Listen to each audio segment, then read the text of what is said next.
BJP के गढ़ में कैसे सेंध मारेगी सपा, ब्राह्मण वोटरों को कैसे साधेंगे अखिलेश, क्या दलित देंगे बहन जी का साथ। उत्तर प्रदेश में 9 विधानसभा सीटों पर 13 नवंबर को उपचुनाव होने हैं। ऐसे में तमाम राजनीतिक पार्टियां पूरा जोर लगा रही है।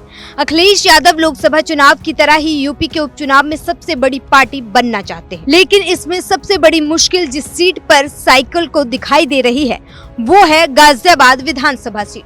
लोकसभा हो या फिर विधानसभा चुनाव, शहरी आबादी वाली गाजियाबाद सीट पर अब बीजेपी की ही तोती बोलती है। अखिलेश यादव के लिए गाजियाबाद में जीत की राह आसान नहीं है।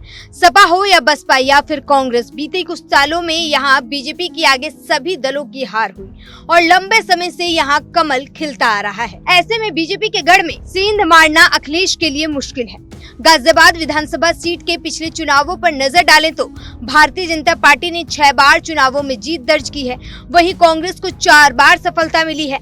1977 के बाद से हुए चुनाव में बीजेपी इस सीट पर पकड़ बनाती हुई दिखती है। बहुजन समाज पार्टी एक बार इस सीट पर कब्जा जमा पाई है, लेकिन अगर यहाँ जातीय समीकरण की बात की जाए तो गाजियाबाद की इस विधानसभा सीट पर जहाँ कुल वोटरों की संख्या 4,61,360 है, इसमें सबसे ज्यादा दलित वोटर 80,000 है, मुस्लिम वोटर 35,000 से ज्यादा है, तो 50,000 से अधिक ब्राह्मण वोटर हैं।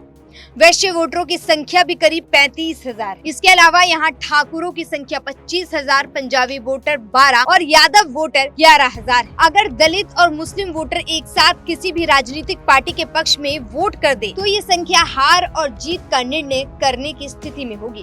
इन सब के बावजूद बीजेपी यहाँ जीतती आ रही है।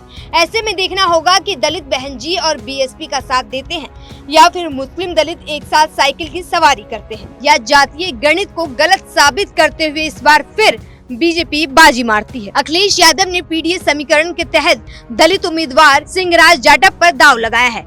बसपा भी परमानंद गर्ग को मैदान में उतारकर वैश्य वोटरों को साधने की कोशिश कर रही है। बीजेपी ने ब्राह्मण चेहरा संजीव शर्मा को मैदान में उतारा है। देखना होगा कि अखिलेश बीजेपी के गढ़ में सेंधमारी कर पाते हैं या फिर बीजेपी आसानी से कमल खिलाती है। Bureau report, news 1।